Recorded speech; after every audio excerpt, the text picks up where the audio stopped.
All right, Jason, let's have a conversation about the buzzword of the year.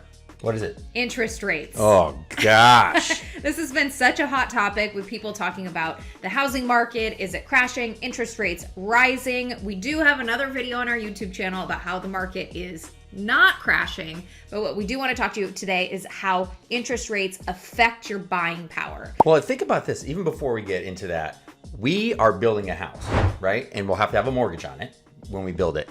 And our building power, right, from 3 years ago to getting into an interest rate to now at interest rates have completely changed. They were 3% 6 months ago, and now they're over 5%. What the heck does that mean? Well, just to dumb it down, I'll let you get into the specifics, but for someone like me who's not super into all that kind of number stuff, interest rates, when they go up, basically your monthly payment on a home is also going to go up. So when we talk about buying power, it means you can afford less when the interest rates are higher. Right. And so you are going to, if you follow anything on the news, you know, some people aren't newsies, but a little bit, you probably heard that the Fed will raise interest rates. And they've done that twice recently at historic numbers.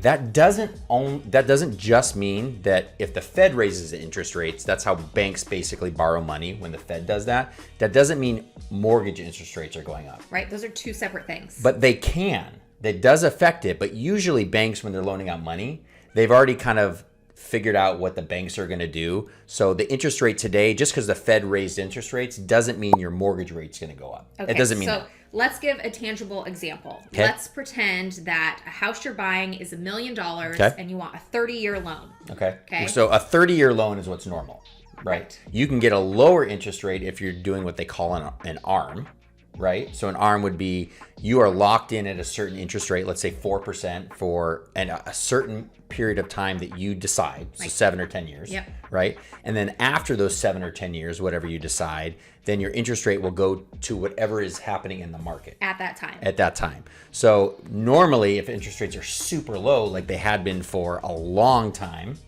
you'll lock in for a 30-year rate. So like our house here, we're locked in at a 30-year rate at about 3%. Yep. Okay. So let's just give an example with that $1 million purchase, what the rates were at 3%, what your monthly payment would be, and then what they're at now at 5%. Okay. So at $1 million, and we're not making this up, we actually prepped for this a little bit. And so we know what these numbers are. So at $1 million, if you're buying $1 million house and you're putting down 20%, right? So that'd be $200,000 down, and you have an $800,000 loan.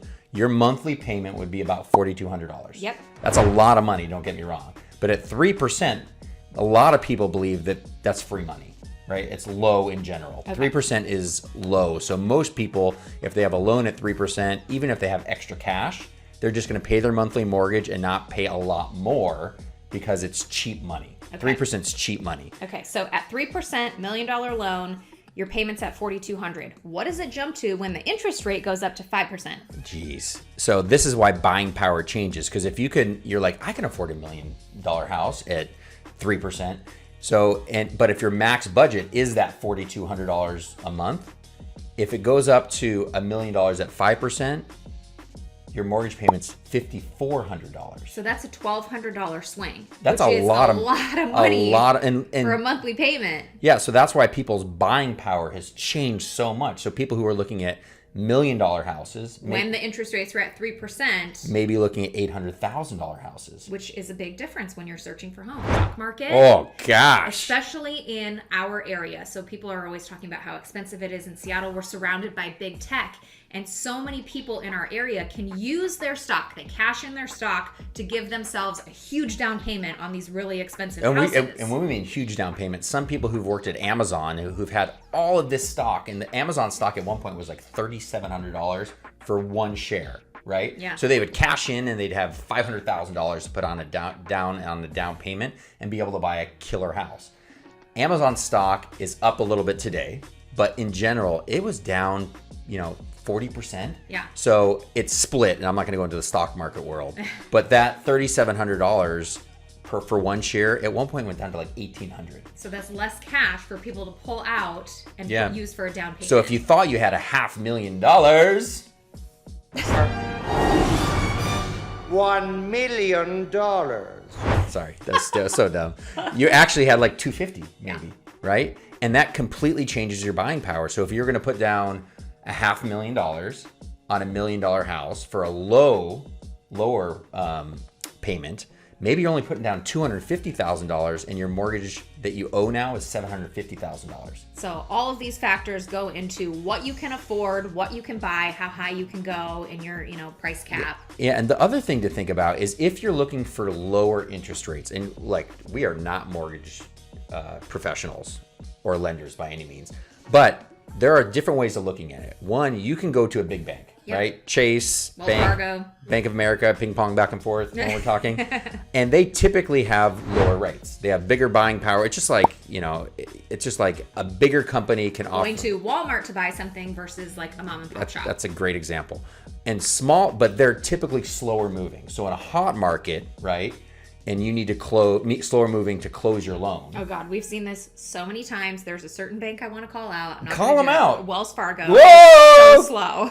So, but they never close on time. So they don't close on time, but they'll give you a good rate. And if they don't close on time, what that means is if you're ready, like you're ready to get your keys, and you tell the sellers, well, Wells Fargo is a month late or a week late. I've had Wells Fargo be 6 weeks late at one point. Insane. That affects you, and the seller could say, sorry, that was your fault. Yeah. That was your decision to go with Wells Fargo. Naughty Wells Fargo. But if you go with a smaller bank, something local, right, and there's a million different small local lenders, then they move quicker because people who are processing the loans are in the cubicle next door versus a cubicle, 3 states away. Across the country. Yeah. So just something to know that, like, if you're working with a big bank, you'll get better rates. They'll move very slow, typically. I know Wells Fargo is going to come there and they're going to send us some hate text. I don't care. They're terrible.